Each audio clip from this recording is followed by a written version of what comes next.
Auzubillahiminash-shaytanir-rajim. Bismillahir-rahmanir-rahim. Dear students, I hope you are all well about your health and iman. I am Professor Dr. Mirza Muhammad Akmal Nadeem, your computer teacher. Dear students, हम chapter number 1 class 9 का discuss कर रहे हैं, introduction to systems, जिसमें हमने system theory को discuss किया और लास्ट वीडियो के अंदर हमने डिस्कस किया कि टाइप्स ऑफ सिस्टम्स क्या होते हैं। वो बेसिकली हमने दो टाइप्स थी, एक था नेचुरल सिस्टम और दूसरा था आर्टिफिशियल सिस्टम। नेचुरल सिस्टम को हमने डिस्कस किया, उसकी टाइप्स यानी physical system, chemical system, biological system और साइकोलॉजिकल सिस्टम, इनको डिस्कस किया। आज बेटा हम लोग आर्टिफिशियल सिस्टम को डिस्कस करने की तरफ जा रहे हैं। आर्टिफिशियल सिस्टम बेसिकली होता क्या है? आर्टिफिशियल सिस्टम एक ऐसा सिस्टम होता है जो इंसान अपनी वेलफेयर के लिए डेवलप करता है, ठीक है, यानी उन रिसोर्सेज को इस्तेमाल करके जो नेचुरली अल्लाह ताला ने उसको दी हुई हैं, उन रिसोर्सेज को यूज करके वो अपने लिए कोई ऐसी चीज डेवलप करता है जिससे उसकी जिंदगी भी आसान हो और उसके अलावा जो है वो दूसरों को भी उससे फायदा दे सके, उससे कम अखराजात उसमें आए, कम से ज्यादा उसे सहूलियात मिले और उसके अलावा जो है वो हर चीज में किसी न किसी तरह से उसको बेनिफिशियली वे से जो है वो क्रिएट कर सके, चाहे वो कोई इसका बिजनेस डेवलपमेंट हो, चाहे वो उसका कोई नॉलेज गेनिंग फैसिलिटी हो, या फिर वो कह लें किसी को कोई ऐसा सिस्टम डेवलप करे जिसके थ्रू जो है वो एक चीज को एक अच्छे अंदाज से चला के उसको दूसरों के सामने एग्जीक्यूट करके दूसरों का फायदा करे, अपना फायदा करे, ठीक है। आर्टिफिशियल सिस्टम बेसिकली जो है वो बेटा उसके अंदर जो है वो सबसे बेसिक सबसे स्टार्ट होता है जो हमारा वो है नॉलेज सिस्टम। नॉलेज सिस्टम क्या होता है? यानी कि सबसे पहले सिस्टम के अंदर जो ऐसी चीजें जो हमें इंफॉर्मेशन देती हैं और उन इंफॉर्मेशन के थ्रू जो है वो हम लोग प्रोसेसिंग करते हैं, हमें जो हमारे माइंड के थ्रू या फिर उस सिस्टम के लिए जो इनपुट्स मिलनी है हम उसको जो है वो कहेंगे कि ये हमारा आ जाता है basically knowledge system. Knowledge system में सबसे पहले बेटा हम मैथमेटिक्स की बात करते हैं। मैथमेटिक्स आपको पता है कि this is the game of numbers. Mathematics जो है वो नंबर्स के अंदर है। कोई भी बिजनेस हो, कोई भी सिस्टम हो, उसके अंदर नंबर लाजमी तौर पे शामिल होते हैं। अगर वो हमारे डेसिमल नंबर्स हैं जिनको हम नॉर्मल नंबर्स भी कहते हैं, वो हमारी रियल लाइफ के अंदर यूज होते हैं, वो हमारी काउंटिंग, चाहे हमने पैसे को काउंट करना हो या फिर हम किसी और चीज की काउंटिंग करनी हो, किसी चीज की मेजरमेंट करनी हो, तो नंबर्स वहां पे इस्तेमाल होते हैं। अब उन नंबर्स को हमने प्लस माइनस मल्टीप्लाई डिवाइड करना है, वो सारे के सारा हमारा मैथमेटिक्स कंट्रोल करेगी। कैसे कि हमने जो है वो कोई इंफॉर्मेशन कलेक्ट की, हमने जो है वो पैसे की एग्जांपल है, एक बैंकिंग सिस्टम बनाया, उस बैंकिंग सिस्टम के अंदर जो है वो हमारे पास डेली रूटीन में कितनी मनी आएगी, उसके बाद उस मनी को जो है वन आफ्टर अदर हमने कैलकुलेट करना। किसी का अगर हमने अकाउंट ओपन किया है तो उस अकाउंट के अंदर जो है वो जितनी मनी पड़ी, सारे के सारी नंबर गेम है। तो मैथमेटिक्स के रूल से इन चीजों को प्लस माइनस मल्टीप्लाई डिवाइड करना, that's called the knowledge system according to maths. उसके बाद लॉजिक। लॉजिक कहते हैं बेटा ऐसी कंडीशन जिसके अंदर हम लोग यस और नो, जिसको हम फैसला साजी कह सकते हैं, कि हम कोई सिस्टम डेवलप करने के लिए लॉजिक्स का सहारा लेते हैं कि क्या हमें इस सिस्टम को बनाने से फायदा होगा, नुकसान होगा। अगर हम बना लेंगे उसके बाद डिसाइड होगा कितना फायदा होगा, कितना नुकसान हुआ। सो लॉजिक्स आर द थिंग्स जो कि डिपेंड करती हैं ऑन द कंडीशन। हम लोग कोई बनाते हैं लॉजिकली कि अगर हम ये चीज बना देंगे तो इसको ये फायदा होगा, ये चीज बना देंगे इससे इसको फायदा नहीं होगा या इससे इसको नुकसान हो जाएगा। हमने ये सिस्टम डेवलप किया, इसमें इतना जो था फायदा था, इतना उसके अंदर नुकसान था। ये सारी की सारी चीजें लॉजिक्स पे डिपेंड करती हैं। यानी लॉजिकल चीजें क्या होती हैं? बेसिकली एग्जैक्टली 100% डिसाइडेड नहीं होती, बल्कि depend on the environmental conditions, on the system basics, जो हमने सिस्टम डिजाइन करना है उस पर बेस करती है। उसके बाद बेटा डेटाबेसिस। डेटाबेस क्या होती है? जिसके अंदर हम कलेक्शन करते हैं। किस चीज की कलेक्शन करते हैं? हम लोग जो है वो कोई भी अगर हमने सिस्टम बनाया है, वो नंबर्स का सिस्टम है, वो लॉजिक सिस्टम है, हम उस सिस्टम के अंदर इनपुट्स कलेक्ट करते हैं, हम लोग उसके अंदर प्रोसेसिंग्स देखते हैं, उसके अंदर हम लोग जो है वो जितनी आउटपुट्स हमें मिली है वो कलेक्ट करते हैं। तो डेटाबेस हम अगर देखा जाए तो सॉफ्टवेयर फॉर्म के अंदर हमारे पास वो मौजूद एक ऐसी चीज होती है जिसके अंदर हमें पता चल जाता है कि हमने इस चीज पे इतना इन्वेस्ट किया था, इस पे इतनी प्रोसेसिंग हुई थी और हमें बाद में जो है इससे इतना ज्यादा जो है वो हमें फायदा मिल गया।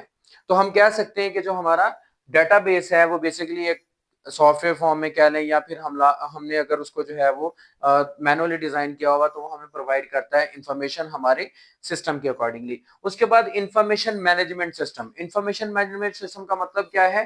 कि जो कलेक्शन होती है किसी भी चीज के बारे में, किसी इंसान के बारे में, या फिर इस इन्वायरमेंट के अंदर, इस स्कोप के अंदर, इस इको के अंदर जो चीजें मौजूद हैं उन सब के अकॉर्डिंगली, लाइक हमारा जो है इंफॉर्मेशन मैनेजमेंट सिस्टम के रिलेटेड नादरा के अंदर रिकॉर्ड एंटर होता है। रिकॉर्ड एंटर क्या होता है कि हम जो है वो नाम हमारा ये है, हमारा डेट ऑफ बर्थ ये है, हमारा फादर नेम ये है, उसके बाद सेम एज हमारा एड्रेस ये है। सेम इसी तरह अगर हम लोग किसी और सिस्टम की अगर बिजनेस की बात करें तो बिजनेस के अंदर इंफॉर्मेशन मैनेजमेंट सिस्टम क्या होता है, एम्प्लॉइज का रिकॉर्ड हो गया, उसके बाद जो है वो उन्होंने जो मैन्युफैक्चरिंग की है, उसके बाद जितनी उनकी सैलरीज बनी है, these are called information collection. इसी तरह सर्वेज होते हैं डिफरेंट, वो कलेक्ट करते हैं कि इस वक्त जो है वो जो हमारे कंट्री के अंदर जो लोग हैं वो इतने परसेंट जो है वो जॉब कर रहे हैं, इतने परसेंट लोग जो है वो कारोबार कर रहे हैं, इतने लोग बेरोजगार हैं। इसके अलावा अगर हम एक एजुकेशन जोन की बात करें तो आपके स्कूल के अंदर एक ऐसा इंफॉर्मेशन मैनेजमेंट सिस्टम मौजूद है जिसके अंदर बच्चे को जब एडमिट करते हैं तो उसके अकॉर्डिंग उसका डाटाबेस, उस डाटाबेस के अंदर उसकी इंफॉर्मेशन कलेक्ट करते हैं, लाइक उसका जो है वो नाम, उसके बाद उसका father name, date of birth and so on. उसके बाद जब वो क्लास में पढ़ता है उसकी जो सारी कलेक्शन होती है कि इसने जो है वो इस क्लास के अंदर इतने मार्क्स अटेन किए, उसके इतने इस सीरीज के अंदर इतने उसने जो है वो मार्क्स अटेन किए हैं, उसके बाद ये पास हुआ है, फेल हुआ।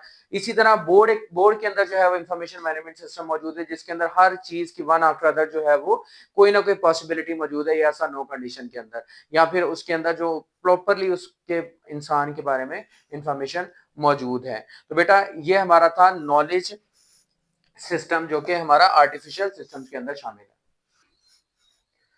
जी बेटा उसके बाद हमारा आ जाता है इंजीनियरिंग सिस्टम। इंजीनियरिंग सिस्टम के अंदर क्या चीजें शामिल है, लाइक सिविल इंजीनियरिंग।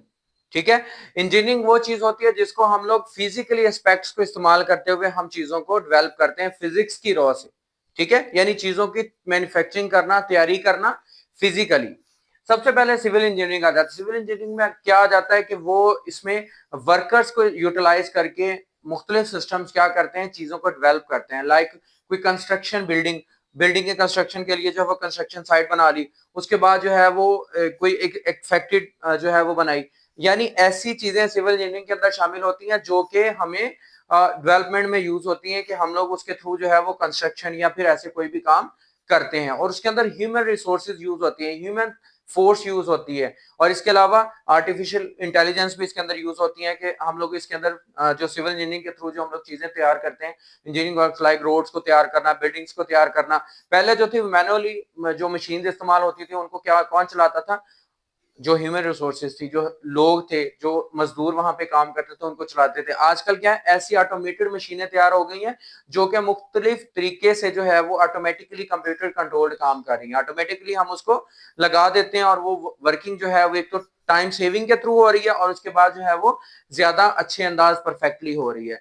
तो ये दोनों मिलके ह्यूमन रिसोर्सेज और मशीन रिसोर्सेज मिलके हमारी सिविल इंजीनियरिंग में काम कर रही है। उसके बाद mechanical engineering, mechanical mean machines की तैयारी। मैकेनिकल इंजीनियरिंग के अंदर क्या होता है कि मुख्तलिफ मशीनें तैयार की जाती हैं, लाइक इन्हीं को यानी सिविल इंजीनियरिंग को करने के लिए, सिविल इंजीनियरिंग के टास्क को कंप्लीट करने के लिए मशीन्स बनाई। कोई ऐसी मशीन बना ली जिसके थ्रू रोड अच्छी तरह डेवलप हो गए, हमने कोई कार मैन्युफैक्चरिंग कर ली, उसके बाद जो है ऐसा मैन्युफैक्चरिंग यूनिट बना लिया जिसके अंदर छोटी छोटी मशीनें ऐसी जो कि हमें कपड़ा बनाने में, उसके बाद जो है वो और इस तरह के मुख्तलिफ काम करने में। इसके अलावा मेडिसिन इंडस्ट्री के लिए हम लोगों ने मशीन्स बना ली, हमने रोबोट्स डेवलप कर लिए। इसी तरह यानी टेक्निकल बेसिस के ऊपर मशीन्स को डेवलप करना, that is mechanical in engineering. ये आर्टिफिशियली हमारा सिस्टम है जो कि हमें हेल्पफुल है। उसके बाद बेटा आ जाता है केमिकल इंजीनियरिंग। जैसे ऑलरेडी पहले डिस्कस किया था कि केमिकल्स को मिक्स करके एक नया केमिकल बना देना, यानी हम लोग मुख्तलिफ केमिकल्स कलेक्ट करते हैं, उनको क्या करते हैं, उन केमिकल्स को हम लोग मिला के एक अच्छी मेडिसिन, एक अच्छी चीज डेवलप करते हैं जो कि इंसान के फायदे के लिए इस्तेमाल होती है। लाइक हम लोग देखते हैं कि आजकल हर बीमारी का इलाज, चाहे वो वैक्सीनेशन के थ्रू हो, चाहे वो हमारा जो है उसके लिए बाकायदा जो हमें इन्फेक्शन कंट्रोल करने के लिए ट्रीटमेंट करवानी पड़ी, तो हमें हर तरह की ज्यादा टाइम में रिकवर करने वाली, कम टाइम में रिकवर करने वाली हर तरह की मेडिसिन अवेलेबल है। और वो किस वजह से मुमकिन है, क्योंकि केमिकल सिस्टम्स के अंदर, केमिकल इंजीनियरिंग के अंदर क्या किया गया, मुख्तलिफ चीजों को कलेक्ट किया गया, मुख्तलिफ केमिकल्स को कलेक्ट किया गया और उन मैन्युफैक्चरिंग यूनिट्स के अंदर जो है वो उनसे प्रिपेयर करके नई मेडिसिन तैयार की गई। उसके बाद इलेक्ट्रिकल इंजीनियरिंग, इलेक्ट्रिकल इंजीनियरिंग के अंदर जो है बहुत सारी इलेक्ट्रिकल मसनूआत बनाई जाती हैं जिसके थ्रू जो है वो हम जो है इलेक्ट्रिसिटी को इस्तेमाल करते हुए अपनी हर चीज को चला रहे हैं, यानी जो सिविल इंजीनियरिंग में चीजें यूज हो रही हैं वो भी इलेक्ट्रिसिटी के थ्रू चल रही है, मैकेनिकल इंजीनियरिंग के थ्रू जो चीजें बनी हैं वो भी इलेक्ट्रिसिटी के, और केमिकल इंजीनियरिंग में जो मशीनें यूज हो रही हैं वो भी इलेक्ट्रिकल इक्विपमेंट्स के थ्रू चल रही हैं। तो इलेक्ट्रिकल इक्विपमेंट्स बनाना या इलेक्ट्रिकल इक्विपमेंट्स को इस्तेमाल की करके दूसरी चीजों को मैन्युफैक्चरिंग करना, that is called the electrical engineering. उसके बाद सॉफ्टवेयर इंजीनियरिंग की बात करें तो सॉफ्टवेयर डेवलप करना आईटी के अंदर सबसे ज्यादा इस्तेमाल हो रहा है। हर एक चीज को लाइक एक रोबोट तैयार करने के लिए, उसका माइंड तैयार करने के लिए, उसका माइंड बनाने के लिए, आर्टिफिशियल माइंड बनाने के लिए सॉफ्टवेयर उसके माइंड के अंदर यानी इंस्ट्रक्शंस जो हैं वो डाली जाती हैं, उन इंस्ट्रक्शंस को हम सॉफ्टवेयर कहते हैं। तो सॉफ्टवेयर इंजीनियरिंग बेसिकली क्या होता है, प्रोग्राम्स को लिखना, प्रोग्राम्स को इस तरह कंट्रोल में लाना कि इंसान जिस तरह सेंसेस के थ्रू काम करता है उसी तरह उन इंस्ट्रक्शंस के थ्रू जो है वो कोई भी मशीन, कोई भी डिवाइस या कोई भी चीज जो है वो हम लोग कंट्रोल कर सकें, उनके थ्रू हम लोग काम ले सकें। वो चाहे हमारे सॉफ्टवेयर हों डेली रूटीन में इस्तेमाल होने वाले, चाहे वो हमारी किसी मशीन को रन करने वाले हों, या फिर हमारा कोई ऐसा सॉफ्टवेयर हो जो कि हमारी जो है मैन्युफैक्चरिंग में यूज हो रहा हो, इंफॉर्मेशन कलेक्शन में यूज हो रहा हो, मैथमेटिक्स कलेक्शन में यूज हो रहा हो। ठीक है, इसके बाद बेटा हम लोग बात कर लेते हैं थर्ड, इसका जो हमारा आर्टिफिशियल सिस्टम है वो हमारा सोशल सिस्टम। सोशल सिस्टम हमारा क्या है, सबसे पहले एकेडमिक इंस्टीट्यूशन। अब ये जो पीछे हमने नॉलेज सिस्टम पढ़ा और उसके बाद दूसरा हमारा सिस्टम था इंजीनियरिंग सिस्टम, ये दोनों चीजें बेस करती हैं एजुकेशन पे। अगर एजुकेशन होगी तो ही हम लोग इन सिस्टम्स को चला सकेंगे। अनएजुकेटेड होके हम किसी चीज को चला तो सकते हैं लेकिन इतना परफेक्टली, इतना ज्यादा इफेक्टिवली नहीं चला सकते, खास तौर पे आजकल के दौर में। तो ये जो हमारा सोशल सिस्टम है ये बेहतर होना, सबसे बेहतर होना जरूरी है। इसमें सबसे पहले एकेडमिक इंस्टीट्यूशंस, ऐसे अदारे मौजूद होने चाहिए, ऐसे अदारे इसमें बनाए जाते हैं जिसके थ्रू जो है वो अच्छी से अच्छी जो है वो ये सारी हमें अच्छे से अच्छा नॉलेज, हमें अच्छी से अच्छी जो है वो टेक्निक्स हमें बताई जाती हैं कि हम लोग किस तरह जो है वो चीजों को अच्छे अंदाज में प्रेफर कर सकते हैं। यानी एकेडमिक इंस्टीट्यूशंस कह लें कि जो है वो टेक्निकल इंस्टीट्यूट्स बने हुए हैं जो कि आपको टेक्निकल ट्रेनिंग देते हैं मशीनों के डेवलपमेंट के हवाले से, उसके बाद जो है वो कंप्यूटर को रन करने के हवाले से, एंड सो ऑन, बहुत सारी ऐसी मिसालें, इलेक्ट्रिकल कोर्सेज आपको करवाए जा रहे हैं। अच्छा, इसी के अंदर गवर्नमेंट शामिल है। गवर्नमेंट ऐसे बहुत सारे अदारे, लाइक हमारे गवर्नमेंट स्कूल चल रहे हैं, गवर्नमेंट कॉलेजेस चल रहे हैं, गवर्नमेंट यूनिवर्सिटीज चल रही हैं, जिनके अंदर स्पेसिफिकली कोर्सेज जो है वो इंसान जो है फ्री ऑफ कॉस्ट या फिर इतनी कॉस्टलेस अमाउंट में कि इंसान जो है वो अपनी लाइफ में हर चीज सीख जाता है और बाद में उसके थ्रू ही जो है वो चीजों को, सिस्टम्स को तैयार करता है। तो गवर्नमेंट का सिस्टम एक ऐसा सिस्टम है जो कि पूरे कंट्री को चलाता है, पूरे जो एरिया को चलाता है, हर इंसान इसके अंडर आ जाता है जो उस गवर्नमेंट के अंडर है, और उसमें जो है वो गवर्नमेंट को उसको सहूलियात देती है ताकि वो कोई भी सिस्टम जो है वो अच्छी तरह से सीख सके, मुआशरे के अंदर रहने के लिए उसको हर चीज वो प्रोवाइड कर सके। उसके बाद ऑर्गेनाइजेशन, बहुत सारे ऐसे अदारे हैं, ऑर्गेनाइजेशन अदारों को कहते हैं। ऑर्गेनाइजेशन सिस्टम एक ऐसा सिस्टम होता है जो मुआशरे के अंदर ना सिर्फ एजुकेशन प्रोवाइड कर रहा है बल्कि क्या है, उसके अंदर बहुत सारे ऐसे प्राइवेट इंस्टीट्यूशन है जो हमें वेलफेयर के लिए हमारे काम कर रहे हैं, जो हमें इन्वायरमेंटल प्रोटेक्शन के अकॉर्डिंगली हमारे काम कर रहे हैं, जो हमें इंफॉर्मेशन गैदरिंग के अकॉर्डिंगली काम कर रहे हैं, जो कि हमें हेल्थ केयर दे रहे हैं। इस तरह बहुत सारी और सारी बहुत चीजें हैं जो कि हमें ऑर्गेनाइजेशंस जो है वो सिस्टम के थ्रू दे रही हैं। तो बेटा ये जो सोशल सिस्टम है, एकेडमिक इंस्टीट्यूशन, गवर्नमेंट, ऑर्गेनाइजेशन, ये मिलके हमें कैसा एनवायरनमेंट देंगे, कैसा मुआशरा देंगे जिसके थ्रू हम लोग जो है बाकायदा किसी भी अच्छे सिस्टम को चला सकेंगे। उम्मीद करता हूँ कि बेटा आपको ये अच्छा लगा होगा। अगर इसके बारे में कोई भी नॉलेज जरूरत हो तो मेरे कमेंट सेक्शन में बताइएगा। जज़ाकल्लाह।